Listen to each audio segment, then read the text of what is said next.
Hi, I'm Joseph Payne, and this is how I choreograph a fight scene. As I explain my process, I'll be showing footage from different fight scenes that I've choreographed, some of which I've filmed. So here we go.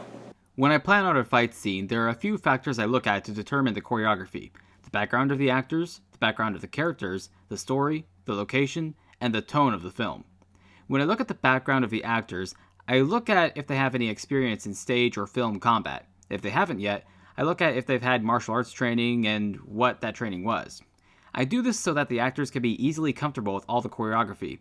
Even if they have stunt doubles doing the fight for them, I still take the same approach. If an actor is trying to do something they're not comfortable with, it's easy for something to go wrong. Either the shot looks bad or someone gets hurt for real. So I like to get familiar with what each actor can do. After that, I think about the backgrounds of the characters they're playing, because at the end of the day, they still have to deliver authentic performances for their characters. So what is the background of each character in the fight? What were they trained in? Do they have no training at all? What's their main skill? Is it boxing, kicking, wrestling, or some kind of weapon? Are they a well-rounded fighter? How experienced are they?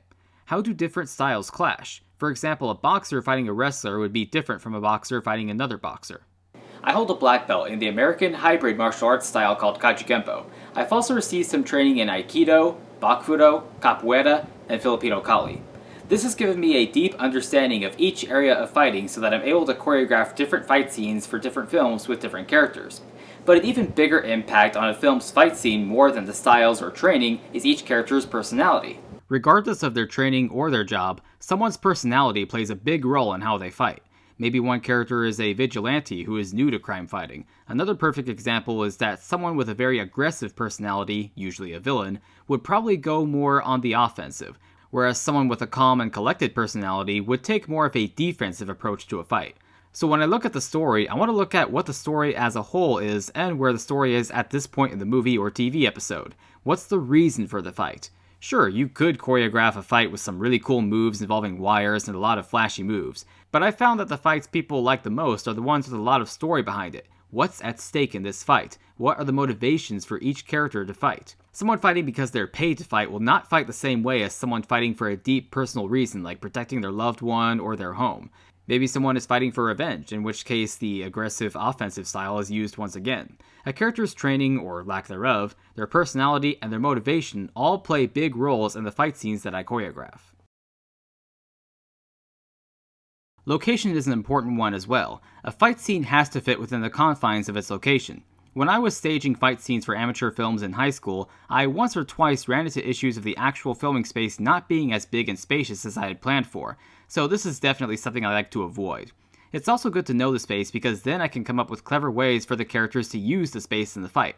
Slamming their enemy's head against a wall, jumping off a railing, using an improvised weapon, trying to escape from a lockup at a small space like a bathroom as seen here. When I plan a fight with a location's design, that prevents it from being a limitation and instead makes it a benefit to the scene. Last thing I look at is the tone of the scene and more importantly, the tone of the whole film. If the film is meant to be an action comedy, then I choreograph a more stylized fight with some room for funny bits here and there.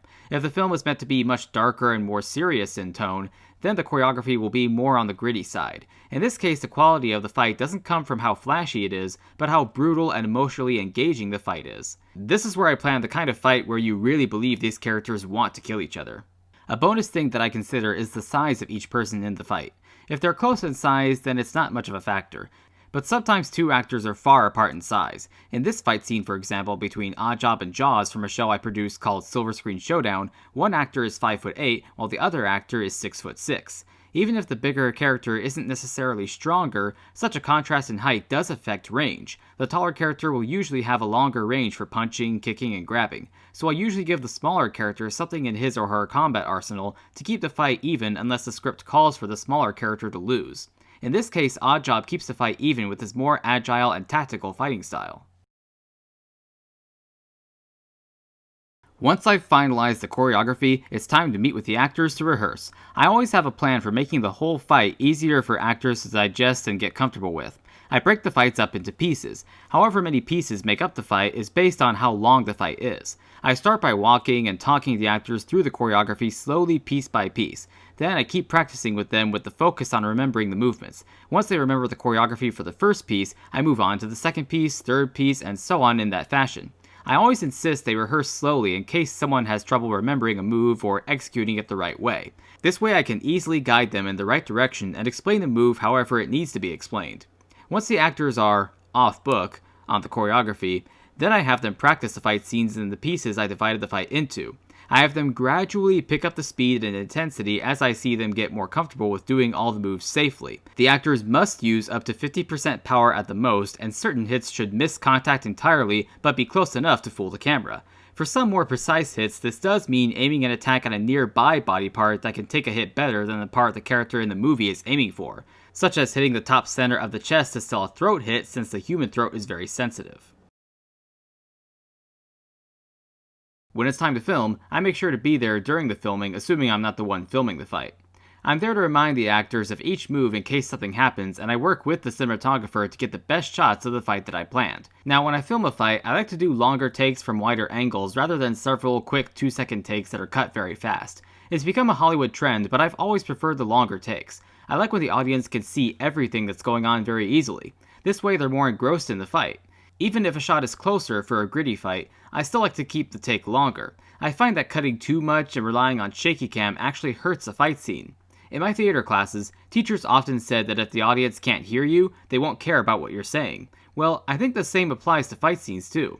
If the audience can't see what's happening, the fight loses impact and no one cares about the fight scene anymore. Now yes, this does put more pressure on the actors delivering a good performance, but that's why I'm here to walk them through every step of the way and make sure a great fight scene is filmed. Well, thank you for watching this behind-the-scenes video. Other samples of my work can be found on josephpayneactor.com. See ya! Whoa,